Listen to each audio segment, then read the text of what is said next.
যুক্তরাজ্যে ব্যাপক তুষার ঝড়ে জনজীবন বিপর্যস্ত হয়ে পড়েছে। একই কারণে একের পর এক বিমানবন্দরে উড়োজাহাজ চলাচল বন্ধ ঘোষণা করা হয়। তুষার ঝড়ের কারণে সড়ক ও রেল যোগাযোগ ব্যাহত হওয়ার আশঙ্কাও দেখা দেয়।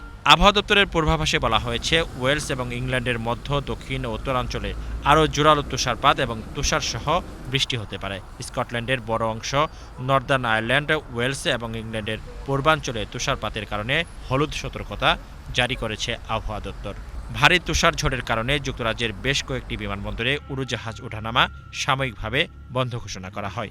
এ তালিকায় রয়েছে লিভারপুলের জন লেনন বিমানবন্দর, ম্যানচেস্টার বিমানবন্দর, বার্মিংহাম বিমানবন্দর এবং লিডস ব্রাডফোর্ড বিমানবন্দর।